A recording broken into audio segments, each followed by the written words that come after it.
Assalamualaikum warahmatullahi wabarakatuh. Apa kabar semua? Semoga dalam keadaan baik ya. Di video kedua ini masih dengan tema yang sama yaitu jaringan komputer. Di pembahasan kali ini saya akan membahas tentang model infrastruktur jaringan. Nah, apa sih bedanya jaringan komputer dengan jaringan terdistribusi? Di jaringan komputer itu merupakan kumpulan dua atau lebih komputer yang saling terhubung untuk berbagi data sumber daya seperti file, printer, atau koneksi internet. Nah, komunikasi antara komputer ini dilakukan melalui kabel, gelombang radio, atau media lain. Nah, contohnya sendiri itu LAN dan WAN. Di jaringan terdistribusi ini merupakan sistem di mana banyak komputer atau perangkat lain bekerja sama, meskipun mereka berada di lokasi yang berbeda. Nah, mereka ini terhubung melalui jaringan dan berbagi tugas sehingga pekerjaan bisa diselesaikan lebih cepat dan lebih efisien. Nah, contohnya sendiri itu seperti layanan cloud atau internet, yang dimana data atau tugas diproses di berbagai tempat secara bersamaan. Kemudian selanjutnya, di model infrastruktur jaringan ini terdapat data center. Nah, data center ini itu adalah fasilitas yang digunakan untuk menyimpan dan mengelola banyak data serta menjalankan server dan sistem komputer. Nah, di dalamnya sendiri itu terdapat banyak server yang terhubung dan bekerja untuk memproses, kemudian menyimpan dan mengirim data dalam jumlah besar. Nah, data center itu biasanya digunakan oleh perusahaan besar untuk mengelola aplikasi website atau layanan online agar bisa diakses dengan cepat dan aman. Nah, untuk contohnya sendiri itu pada Google. Nah, Google itu menggunakan data center agar dapat diakses oleh semua orang di dunia. Nah, apabila salah satu servernya itu mati, maka aksesnya itu tidak akan mati di seluruh dunia. Nah, cara kerjanya itu sendiri bagaimana data center ini? Nah, cara kerjanya sendiri itu, data center itu bekerja dengan menyimpan dan memproses data di banyak komputer yang disebut server. Nah, server-server ini terhubung satu sama lain melalui jaringan, sehingga data bisa berpindah dengan cepat antar server. Nah, jadi pengguna luar itu juga masih bisa mengaksesnya. Untuk menjaga data tetap aman, data center itu dilengkapi dengan sistem keamanan yang ketat baik secara fisik maupun digital. Nah, karena pada saat bekerja, data center itu atau servernya itu menghasilkan panas. Nah, agar tetap optimal dalam menjalankan prosesnya, data center ini atau servernya ini dilengkapi dengan sistem pendingin agar suhu tetap terjaga.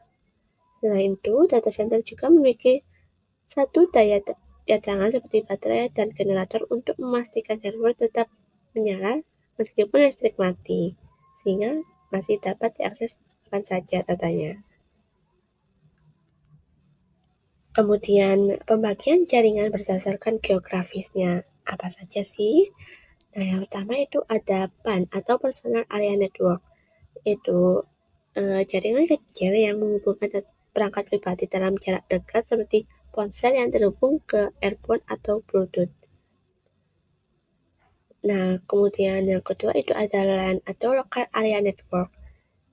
Di LAN ini, jaringan ini mencakup area lebih besar seperti satu kota yang menghubungkan beberapa jaringan kecil atau LAN, misalnya jaringan antar gedung dalam satu kota. Kemudian ada MAN atau Metropolitan Area Network. Pada jaringan ini, areanya itu terbatas seperti hanya bisa diakses di rumah atau di kantor, yang memungkinkan beberapa perangkat seperti komputer dan printer saling terhubung dan berbagi data. Kemudian yang keempat itu ada WAN atau Wide Area Network, yaitu jaringan yang sangat luas yang dapat mencakup wilayah antar kota, negara, ataupun benua, seperti internet yang menghubungkan berbagai jaringan di seluruh dunia. Kemudian ada istilah yang namanya internet dan intranet. Apakah sama internet dan intranet? Nah, ternyata itu berbeda. Di internet sendiri itu adalah jaringan global yang menghubungkan banyak perangkat di seluruh dunia yang memungkinkan akses informasi dan komunikasi tanpa terbatas. Nah, jadi internet ini cakupannya itu sangat luas, yaitu global. Nah, sedangkan intranet itu jaringan pribadi dalam suatu organisasi yang digunakan untuk berbagi informasi dan berkomunikasi di dalam organisasi dan tidak dapat diakses oleh orang luar. Jadi jaringan ini itu bisa antar pengguna satu dengan pengguna lain, tapi jaraknya itu dekat dan tidak bisa diakses oleh orang luar. Kemudian ada nih yang namanya ad hoc dan infrastruktur. Apa sih dua hal itu? Nah, di ad hoc itu cara kerjanya itu bekerja dengan menghubungkan perangkat secara langsung tanpa perangkat penghubung seperti router. Nah, di setiap perangkat dapat saling bertukar data secara langsung, sehingga membuatnya cocok untuk situasi sementara seperti berbagi file di tempat tanpa jaringan tetap. Kemudian di infrastruktur, itu mengandalkan perangkat yang tetap seperti router dan switch untuk menghubungkan berbagai perangkat dan dalam sistem yang lebih terorganisir. Sehingga router ini dapat mengelola lalu lintas data yang dapat mengakses internet dan jadikannya lebih stabil dan cocok untuk penggunaan jangka panjang di kantor atau di rumah. Nah, di sini juga itu terdapat topologi jaringan. Antaranya itu ada topologi bus. Jadi semua perangkat itu terhubung ke satu kabel utama yang berfungsi sebagai jalur data. Nah, data dikirimkan melalui kabel ini, semua perangkat dapat mendengarnya, tapi hanya penerima yang dituju yang akan menerimanya. Kelebihannya itu cukup sederhana, tapi jika kabel utama rusak, seluruh jaringan komputer itu terganggu. Kemudian ada topologi ring yang menghubungkan perangkat-perangkat dalam bentuk lingkaran atau seperti ring, sehingga data dapat mengalir dalam satu arah melewati setiap perangkat hingga mencapai tujuan. Nah, untuk kurangannya sendiri, jika satu perangkat atau koneksi rusak, seluruh jaringan itu bisa terputus. Nah, di topologi star itu setiap perangkat terhubung ke satu titik, biasanya router atau switch yang mengelola lalu lintas data. Nah, jika satu perangkat gagal, jaringan tetap berjalan kecuali jika pusatnya yang bermasalah. Kemudian ada topologi mesh, yaitu setiap perangkat yang terhubung langsung ke perangkat lainnya sehingga ada banyak jalur untuk data. Nah, tapi jika satu jalur rusak, data bisa dikirim melalui jalur lain. Nah, di mesh ini sangat andal, tapi juga lebih rumit dan lebih mahal untuk diimplementasikan.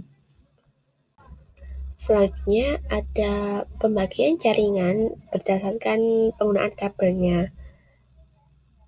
Nah, di sini itu di gambar yang pertama itu adalah jaringan berkabel atau wired network, yaitu jaringan yang menggunakan kabel fisik seperti kabel Ethernet untuk menghubungkan perangkat. Nah, koneksi ini lebih stabil dan cepat, tapi terbatas oleh panjang dan pemasangan kabel. Kemudian ada jaringan nirkabel atau wireless network. Nah, jaringan ini menggunakan gelombang radio seperti WiFi untuk menghubungkan perangkat tanpa kabel, sehingga lebih fleksibel dan mudah dipasang. Tapi bisa dipengaruhi oleh gangguan dan jarak seperti titik akses. Kemudian ada nih yang berdasarkan siarannya. Yang pertama itu ada unicast atau satu ke satu. Nah, jadi pengiriman datanya ini dari satu perangkat ke perangkat lain secara langsung. Nah, contohnya sendiri itu browsing internet dari ponsel ke server web. Kemudian ada multicast atau satu ke grup. Nah, pengiriman data ini dilakukan dari satu perangkat ke beberapa perangkat sekaligus, tapi hanya kepada perangkat yang tergabung dalam grup tertentu. Nah, contohnya sendiri itu streaming streaming video ke grup pengguna tertentu. Kemudian ada yang namanya broadcast atau satu ke semua. Nah, pengiriman data ini dilakukan dari satu perangkat ke semua perangkat dalam jaringan. Nah, contohnya sendiri itu siaran DHCP yang dikirim ke semua perangkat jaringan lokal. Nah, mungkin itu saja yang dapat saya bahas di video kali ini. Ini adalah daftar pustaka yang saya ambil dari internet, baik gambar yang saya peroleh. Nah, cukup sekian. Terima kasih telah menonton. Semoga bermanfaat. Mohon maaf apabila ada kesalahan. Saya akhiri. Wassalamualaikum warahmatullahi wabarakatuh.